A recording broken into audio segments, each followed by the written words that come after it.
অন্তত একটা ডোজ, একটা কোর্স যদি তুমি কমপ্লিট করো যে না আমি 40 দিন একটানা 5 ওয়াক্ত সালাত জামাতে আদায় করবো, যেমন সামনে রমজান আসতেছে, রমজানের 30 দিন যদি আপনি কট্টর সিদ্ধান্ত নেন যে না রমজানের 30 দিন যেমন পুরো শরীরের সিয়াম চলবে, লাআল্লাকুম তাত্তাকুন যেটা আগে বলেছি, তার সাথে আমার নাফসকে আমি মাত্র একটা কাজ দিব, বেশি কাজ দিয়ে লাভ নাই, যদি না পারেন একটা কাজ দিব, সেটা যে 5 ওয়াক্ত সালাত জামাতে আদায় করব, বলেন ইনশাআল্লাহ। তাহলে একটানা 30 দিন, তারপরে যদি আরও 10 দিন যুক্ত করে 40 দিন করেন, এটা একটা কোর্সের মতো, একটা ডোজের মতো। অ্যান্টিবায়োটিক ডোজ যেমন পূর্ণ কমপ্লিট করতে হয়, এই পূর্ণ যখন আপনি একবার 40 দিন বলছি, এই পূর্ণ 40 দিন যখন আপনি কমপ্লিট করে ফেলবেন, আপনি নিজেই বুঝতে পারবেন যে আপনার নাফসের উপর আপনার কন্ট্রোল ক্ষমতা প্রতিষ্ঠিত হয়ে গেছে।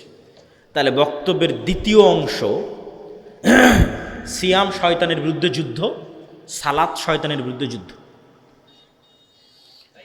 যে অংশ দিয়ে বক্তব্য শেষ করব সে অংশটা হচ্ছে সালাত জিকির, এটা সব শেষে বলে বক্তব্য শেষ করব। তার আগে 2 মিনিট আপনাদের এই প্রতিষ্ঠান সম্পর্কে কথা। আমার বক্তব্যের মধ্যে একবার এই আলোচনা এসেছে যে টাকার মাধ্যমে গুনাহের কাফারা হয়, ওই পয়েন্টকে ধরে একটু সামনের দিকে আগাই। ইন্নাল্লাহা আশতারা মিনাল মুমিনিনা আনফুসাহুম ওয়া আমওয়ালাহুম বিআন্না লাহুমুল জান্নাহ। মহান আল্লাহ জান্নাতে প্লট এবং ফ্ল্যাট বিক্রি করবেন। হাল আদুল্লুকুম আলা তিজারাতিন, আমি কি তোমাদের এমন একটা ব্যবসার কথা বলে দিব না যেই ব্যবসাটা হবে আল্লাহর সাথে। তো ব্যবসা হবে আল্লাহর সাথে, আল্লাহ বিক্রি করবে কি? জান্নাতের প্লট এবং জান্নাতের ফ্ল্যাট এবং জান্নাতের বাগান, জান্নাতের ঝর্ণা, জান্নাতের ঘর, জান্নাতের গাছ। জান্নাতের একটা গাছও বিক্রি হবে।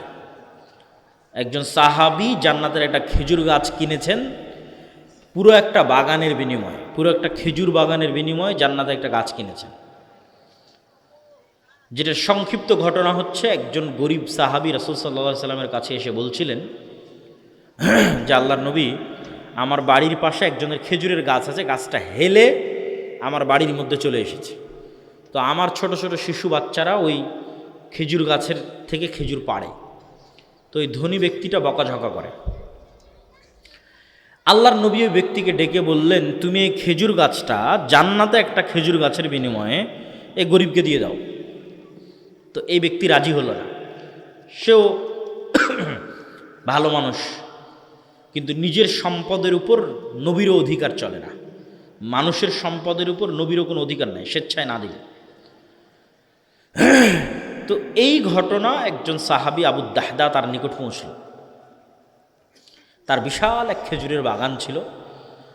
ওই ধনী ব্যক্তিকে গিয়ে সে বলল, তোমার এই খেজুর গাছটা আমি কিনতে চাই আমার এক বিশাল খেজুর বাগানের বিনিময়ে। তো বলে ঠিক আছে, বিক্রি করে দেবো, ভালো কথা, এত বড় খেজুর বাগান পাচ্ছি, মাত্র একটা খেজুর গাছ, কোনো সমস্যা নেই।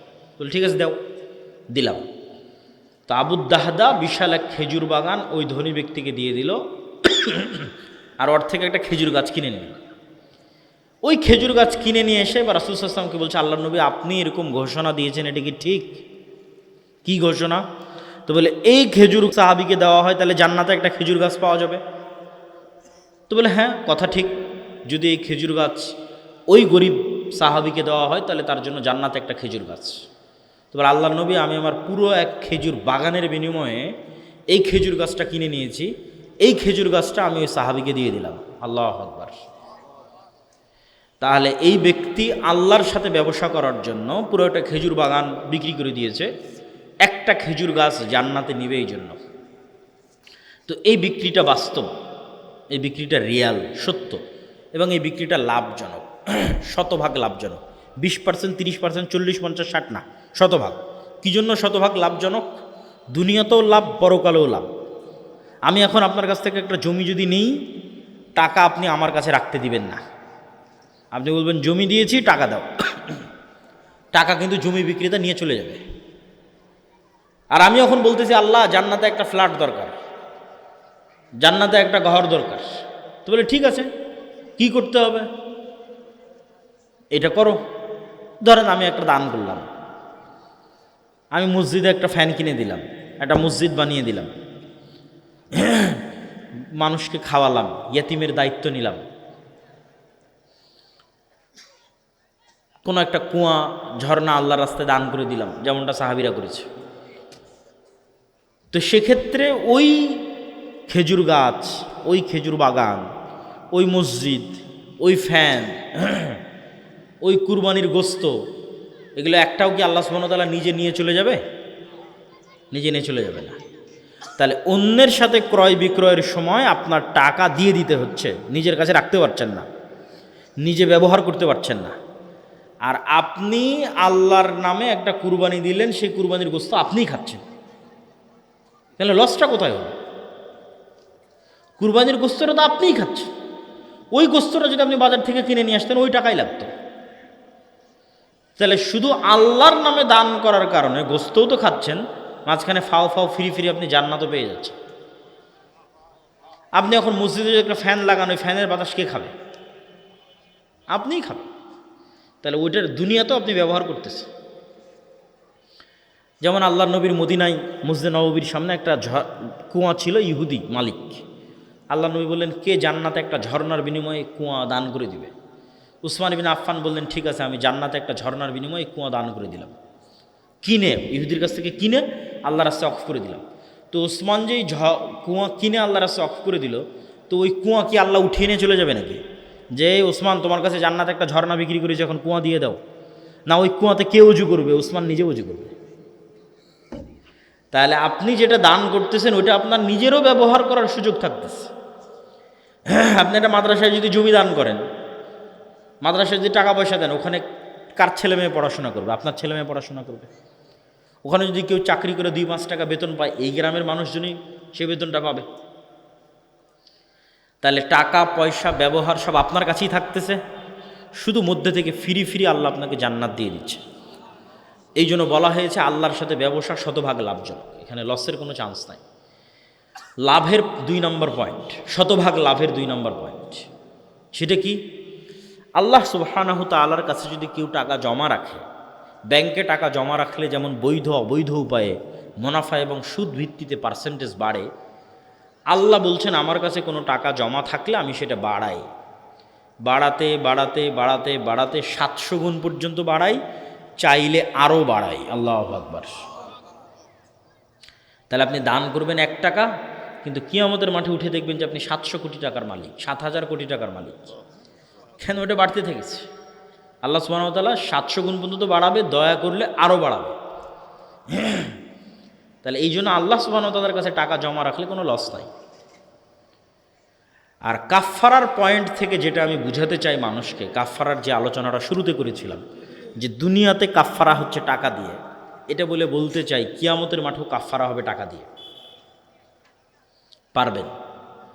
কিয়ামতের মাঠে যে কোনো ইবাদতের কমতি এবং যে কোনো গুনাহ টাকার ক্ষমতা দিয়ে কভার দেওয়া সম্ভব, শিরক নয় কিন্তু,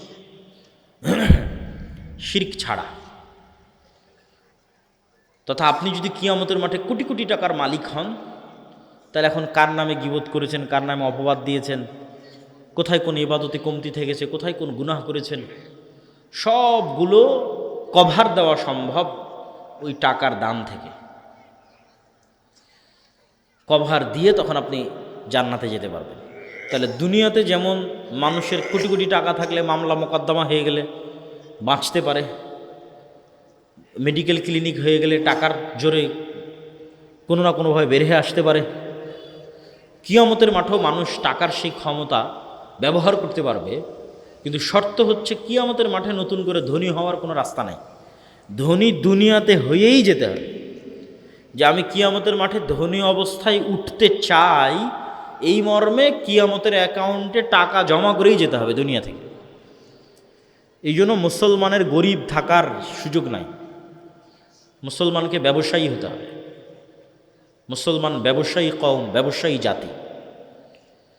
তো আজকের এই রাজপাট জামিয়া সালাফিয়া মহিলা মাদ্রাসার জন্য আপনারা অবশ্যই আপনাদের যে দান, সাদাকা, জাকাত, ওশর যেটা যেভাবে সম্ভব সেভাবে অংশগ্রহণ করবেন এবং আজকের বৈঠকি দানেও যার যার পক্ষে অংশগ্রহণ করা সম্ভব তারা অংশগ্রহণ করবেন। স্টেজে যারা আছে তারা অংশগ্রহণ করবেন এবং আপনাদের মধ্যে যারা স্বেচ্ছাসেবক যাবে তাদের কাছে আপনারা সেই সহযোগিতাটা পৌঁছে দেবেন। কই আপনাদের স্বেচ্ছাসেবক কোথায়? জি, তো কই প্রস্তুত থাকলে দেখা যায় না তো। জি, আমি আমার বক্তব্যের শেষ অংশ, আপনারা ওস্তাদজিকে নিয়ে আসেন, আমি বক্তব্যের শেষ পয়েন্ট শুরু করছি এবং যারা সহযোগিতা অংশগ্রহণ করতে চান তারা সহযোগিতা করেন। আমি বক্তব্যর যেভাবে শুরু করেছিলাম সেটার সামারিটা করে বক্তব্যের শেষে চলে যাই। বক্তব্য আমি শুরু করেছিলাম আজকের এই আধুনিক বিশ্বে যারা গণতন্ত্রের ধ্বজাধারী, মানবতার দার্স প্রদানকারী, এদের এই বুলি, এদের এই মিষ্টি কথা, এগুলো সব মিথ্যা এবং এটার বিপরীতে আপনাকে ইসলামকেই দাঁড় করাতে হবে, ইসলামের নিজস্ব বৈশিষ্ট্যের উপর, ইসলামের নিজস্ব গুণের উপর, এবং এর বিপরীতে ইসলামই দাঁড়িয়ে থাকবে এবং ইসলামী বিজয় হবে। কেন পৃথিবীর আর কোনো বিষয় আমেরিকার মানুষকেও শান্তি দিতে পারবে না, আমেরিকার মানুষও অতিষ্ঠ হয়ে যাবে। শান্তি কোথায় পাবে? ইসলামে পাবে। দলে দলে ইসলাম গ্রহণ করা ছাড়া আমেরিকার মানুষও বাঁচার রাস্তা নেই, নাহলে ওদের ছেলে মেয়েরাও নিরাপদ নয়, শয়তান শেষ করে দিবে, ধ্বংস করে দেবে। তাহলে আমেরিকা, ইউরোপ, ইংল্যান্ড সবার বাঁচার রাস্তা কি? ইসলাম। তো এই জন্য ইসলামকে তার আসল অবস্থার উপর টিকিয়ে রাখা এবং আপনার এবং আমার কাজে কর্মে ইসলামকে ফুটিয়ে তোলা, যে ইসলামটা কি এটা আমার আচার ব্যবহার দেখে মানুষ বুঝতে পারবে, আমার কথা দেখে বুঝতে পারবে। তো এই যে ইসলামের নিজস্ব স্বকীয়তার বাইরে গিয়ে ওই সমস্ত পাশ্চাত্য কিছু থিওরিকে সর্বশেষ কথা মনে করা, যেন এরপর আর কোনো কথা নাই, একে প্রশ্ন করার কোনো সুযোগ নাই, এটা থেকে বের হয়ে আসতে হবে। আর এই পাশ্চাত্য থিওরিগুলো ধর্মনিরপেক্ষতাবাদ, সেকুলারিজম, লিবারেলিজম, এরা যে আমাদের ধ্বংস করতে চায় তার প্রমাণ আর দেওয়ার কিছু নাই। তার প্রমাণ তারাই করে দিয়েছে যে তারা কি চায় এই মিথ্যা কথাগুলো দিয়ে। তাহলে শয়তানের এই ষড়যন্ত্রগুলো থেকে আমাদের বাঁচার জন্য আজকের আলোচনায় কয়েকটা বিষয় তুলে ধরেছি। 1 নাম্বার তুলে ধরেছি সিয়াম, 2 নাম্বার তুলে ধরেছি সালাত, এবং শেষ করব জিকির দিয়ে। আল্লাহ সুবহানাহু ওয়া তাআলা বলেন ওয়া আকিমিস সালাতা লিযিকরি। জি, মহিলাদের প্যান্ডেলেও আপনারা নিজ দায়িত্বে দান সংগ্রহ করেন। ওয়া আকিমিস সালাতা লিযিকরি, সালাত প্রতিষ্ঠা করো আমাকে স্মরণ করার জন্য, আমার জিকিরের জন্য। তো সালাত জিকির, সালাত জিকির, এই জন্যই সালাতের কোনো এক্সকিউজ নাই।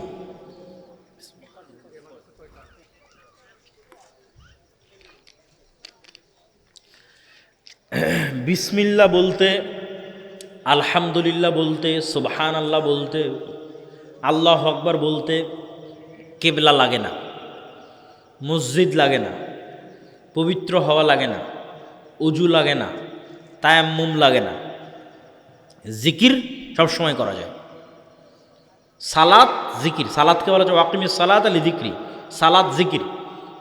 তার মানে সালাত বসে আদায় করতে পারছি না, দাঁড়িয়ে পারছি না, কেবলা নাই, কাপড় চোপড় নাই, পবিত্র হওয়ার ব্যবস্থা নাই, তাহলে আমি একটা উলঙ্গ মানুষ, কেবলা চিনি না, কোনো এক অন্ধকার ঘরে প্যারালাইজড অবস্থায় পড়ে আছে। তাহলে তখনও তো আমি জিকির করতে পারবো ভাই, তখনও তো আমি আলহামদুলিল্লাহ বলতে পারবো, আল্লাহু আকবার বলতে পারবো, ব্রেন যতক্ষণ সজাগ আছে, সচেতন আছে। তাহলে তো কোনো মাফ পাওয়ার কোনো রাস্তা নেই, কেন সালাত জিকির।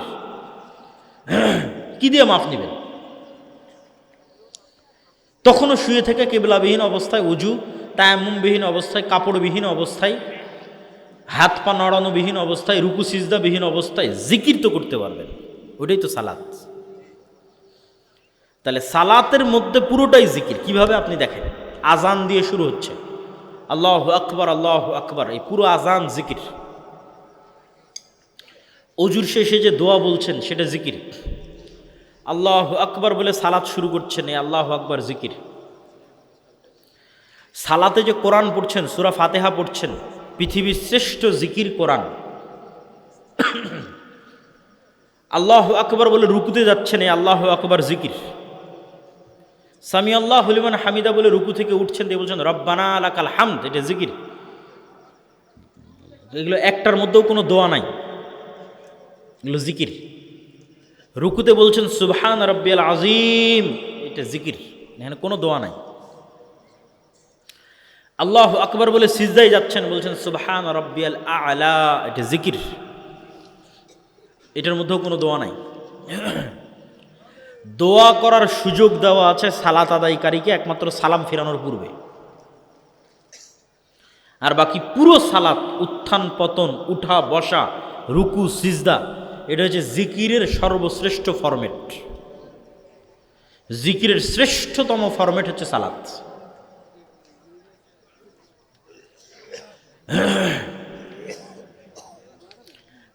জিকির কেন শক্তিশালী, জিকির কেন পাওয়ারফুল, এটা আমি আমার বহু বক্তব্যে তুলে ধরেছি। কিছু মানুষ না বুঝে না জেনেই একটা সমালোচনা করে বসে থাকে। আল্লাহ সুবহানাহু ওয়া তাআলা কথা বলেন এবং আল্লাহ সুবহানাহু ওয়া তাআলার কথা বলার আওয়াজ আছে, শব্দ আছে। কেউ যদি আল্লাহ সুবহানাহু ওয়া তাআলার কথার আওয়াজ এবং শব্দকে অস্বীকার করে, তাহলে সে মুতাজিলা এবং কাফের হয়ে যাবে। আল্লাহ সুবহানাহু ওয়া তাআলা মুসা আলাইহিস সালামকে যখন ডাক দিয়েছেন, এটা বাস্তব, রিয়াল, সত্যিকার ডাক। যখন কথা বলেছেন, মুসা আলাইহিস সালাম আল্লাহর আওয়াজ শুনেছেন, সে আওয়াজে তিনি কথা, আল্লাহ সুবহানাহু ওয়া তাআলার সাথে কথা বলেছেন। তো আল্লাহ সুবহানাহু ওয়া তাআলার কথা, কালাম, আওয়াজ হচ্ছে কোরআন। এইটা বুঝতে হলে আপনাকে প্রথমে বুঝতে হবে যে আমরা যা বলি সব আওয়াজ। বাংলা বলতেছি না, এটা কিন্তু বাংলা নয়, এটা কিন্তু আওয়াজ। আমার ব্রেন কিন্তু এই বাংলাটা বোঝে না, আমার ব্রেন একটা কম্পমান ওয়েভ, ওইটা বুঝে। এটা যখন কানে ঢোকে তখন একটা কম্পমান ওয়েভ অবস্থায় ব্রেনে সিগন্যাল ঢোকে, কাঁপতে কাঁপতে কাঁপতে কাঁপতে কান রিসিভ করে, কানের পর্দায় গিয়ে আঘাত করে। তো কানের কাছে এটা আওয়াজ, আওয়াজ হিসেবে আসছে। এখানে যদি আপনি চাইনিজদের বসায় রাখেন, আর আমি 1 ঘন্টা আলোচনা করলাম, চাইনিজরা বাংলা শুনবে না আওয়াজ শুনবে? আওয়াজ শুনবে। আপনি ওই যে গরু যে চিল্লাচ্ছে, হাম্বা হাম্বা করতেছে, আপনি কি শুনতেছেন? আওয়াজ শুনতেছেন। পাখি যে কিচির মিচির করছে, আপনি কি শুনতেছেন? আওয়াজ শুনতেছেন। কিন্তু ওর প্রত্যেকটার অর্থ আছে, ওইটা আপনি জানেন না। ওইটা সুলাইমান আলাইহিস সালাম জানতেন, পাখি কি বলতেছে। যেমন আমি চাইনিজেরটা জানি না। এখানে যদি একটা চাইনিজ বক্তা বসে থাকতো, আপনারা সামনে থাকতেন, শুধু আওয়াজ শুনতেন। আমাদের ব্রেনকে শিখানো হয় এই আওয়াজটার এই অর্থ, তখন ব্রেন বুঝে যে এটা বাংলা আওয়াজ আসতেছে, আওয়াজটা বাংলা আওয়াজ, ও রিসিভ করে। কিন্তু আলটিমেটলি এগুলো আওয়াজ। তো কোরআন আল্লাহ সুবহানাহু ওয়া তাআলার আওয়াজ। তার অর্থ এই নয় যে আমরা যেটা পড়ছি হুবহু সেটা আল্লাহ সুবহানাহু ওয়া তাআলার আওয়াজ, কেন এটাতে তাসবিহ আছে, এটা নয়। তো কোরআন যে আল্লাহ সুবহানাহু ওয়া তাআলার কালাম, আল্লাহ সুবহানাহু ওয়া তাআলার বাণী, সেটা আল্লাহ সুবহানাহু ওয়া তাআলার আওয়াজ।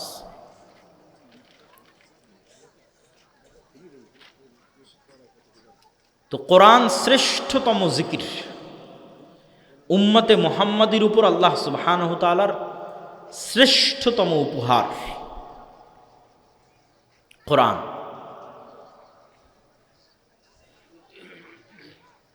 এবং এই পুরো পৃথিবী একটা আরেকটার সাথে কানেক্টেড, সম্পৃক্ত মূলত আওয়াজ দিয়ে।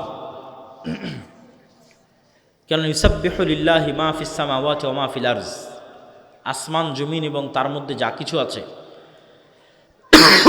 তার সব কিছুই আল্লাহর তাসবিহ পাঠ করে। তাহলে প্যান্ডেলও আওয়াজ করে তাসবিহ পাঠ করতেছে, এই জামাও আওয়াজ করে তাসবিহ পাঠ করতেছে।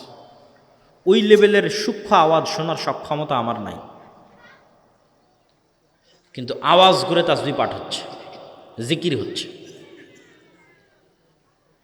এবং ইসরাফিল যে বাঁশিতে ফু দিবে, আওয়াজে পৃথিবী ধ্বংস হয়ে যাবে,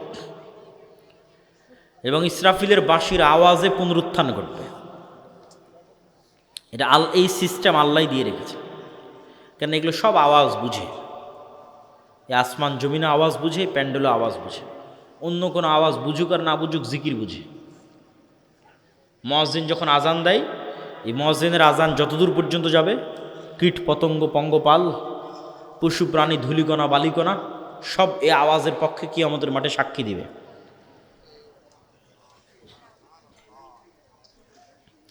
এবং কিয়ামতের পূর্ব মুহূর্তে মুসলমানদের শুধু আওয়াজ দিয়ে রাসূল সাল্লাল্লাহু আলাইহি ওয়াসাল্লাম স্পষ্ট বলছেন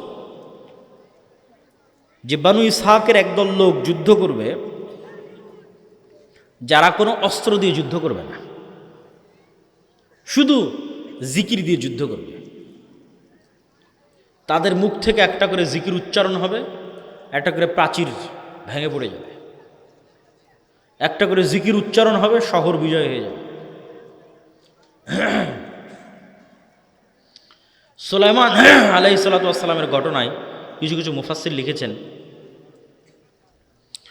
যে রানী বিলকিসের সিংহাসনকে যে আনতে বলা হলো, তো একজন জিন ইফরিত সে বলছে, আপনি যে মাজলিসে বসে আছেন জাহাঁপনা, এই মাজলিস শেষ হওয়ার আগে আমি নিয়ে চলে আসবো। এটা সুলাইমান আলাইহিস সালামের পছন্দ হয়নি, সুলাইমান আলাইহিস সালাম আরও দ্রুত চাচ্ছিলেন।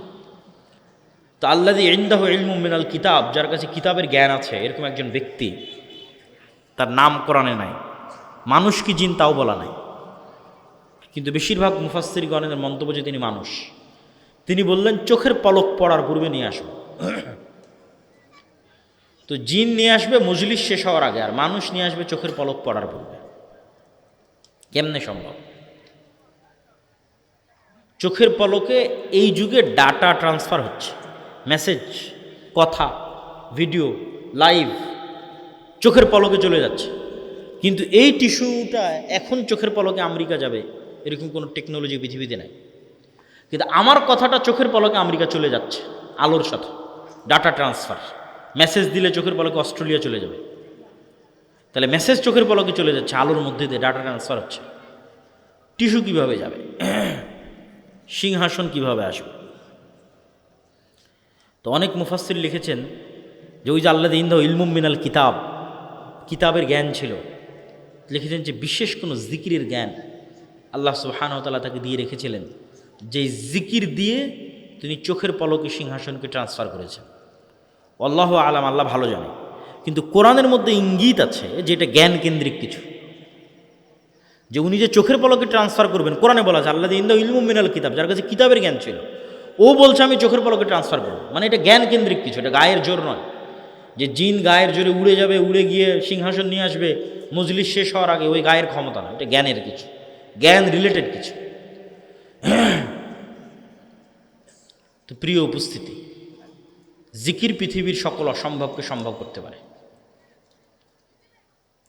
লা ইলাহা ইল্লাল্লাহু ওয়াহদাহু লা শারীকা লাহু লাহুল মুলকু ওয়া লাহুল হামদু ওয়া হুয়া আলা কুল্লি শাইইন কাদির। লা হাওলা ওয়া লা কুওয়াতা ইল্লা বিল্লাহ। লা ইলাহা ইল্লাল্লাহ, আল্লাহু আকবার, সুবহানাল্লাহি ওয়া বিহামদিহি সুবহানাল্লাহিল আযীম। এই যে জিকির, এই জিকির, যত জিকির আছে এগুলো পৃথিবীর যে কোনো অসম্ভবকে সম্ভব করতে পারে। শব্দের ক্ষমতা আছে এবং পাওয়ার আছে। পৃথিবীর সকল শয়তানি জাদু তন্ত্র মন্ত্র সব শব্দের পাওয়ার, আওয়াজের পাওয়ার। কিন্তু সব শয়তানি জাদু তন্ত্র মন্ত্রের চেয়ে পাওয়ারফুল আল্লাহ সুবহানাহু ওয়া তাআলার কোরআন, যা আল্লাহ সুবহানাহু ওয়া তাআলার আওয়াজ। যেগুলো সব কিছুকে শেষ করে দিতে পারবে। নাস, ফালাক, ইখলাস, আয়াতুল কুরসি, সূরা বাকারার শেষ 2 আয়াত, সূরা ফাতিহা, এর চেয়ে শক্তিশালী কোনো আওয়াজ পৃথিবীতে নেই। এই জন্য পৃথিবীর সকল জাদু, সকল বদনজর, সকল তন্ত্র মন্ত্র, বদ জিন যা আছে সব শেষ। তো শুধু ওই পর্যন্তই সীমাবদ্ধ থাকবে এমনটা নয়, বরং মানুষ সকাল সন্ধ্যার জিকিরের মাধ্যমে সবচেয়ে বড় যে অর্জনটা করবে, সেটা হচ্ছে সবচেয়ে সহজে যেই জিহ্বা দিয়ে শয়তান জাহান্নামে নিয়ে যেত, সবচেয়ে সহজে ওই জিহ্বা দিয়ে জান্নাতে চলে যাবে। আল্লাহু আকবার। সবচেয়ে ইজি, সহজ। খালি একটা সিদ্ধান্ত নিয়ে যদি আজকে এখান থেকে উঠেন যে আর মানুষের সাথে কোনো অপ্রয়োজনীয় কথা বলবো না, কোনো গিবত তোহমত চায়ের স্টল আড্ডা এই জিহুব্বাকে আর এগুলো ফালতু কাজে লাগাবে না। যদি দুই একটা কথা বলি তাহলে কি বলবো? আল্লাহু আকবার, সুবহানাল্লাহ, আলহামদুলিল্লাহ, লা ইলাহা ইল্লাল্লাহ, সুবহানাল্লাহ ওয়া বিহামদিহি সুবহানাল্লাহিল আযীম। তাহলে খালি এই একটা ছোট্ট সহজ কাজ দিয়ে, যেটা দিয়ে আপনাকে শয়তান দ্রুত জাহান্নামে নিয়ে যেত, খালি জিহুব্বাটা বন্ধ করে দেন, দিয়ে জিহুব্বাটাকে আল্লাহর জিকিরে লাগান, আপনি অতি সহজে জান্নাতে চলে যাবেন। এই একটা শিক্ষা যদি নিয়ে আমরা আজকে উঠতে পারি, আমি কিন্তু বক্তব্য শেষ করে দিচ্ছি, উস্তাদজি কত দূর, এই একটা শিক্ষা নিয়ে যদি আমরা উঠতে পারি, আর বক্তব্যের শেষে নির্বাচন কেন্দ্রিক যত গুনাহ বললাম, এটা হচ্ছে এই যে মাসিক আল ইতিসাম। এই মাসিক আল ইতিসাম আপনাদের এখানে আসে কি না? আপনাদের বাড়ি ঘরে, প্রতিষ্ঠানে, মসজিদে প্রতি মাসে মাসিক আল ইতিসাম আসা উচিত। আমি নিজে প্রতি মাসে মাসিক আল ইতিসামে লিখে থাকি।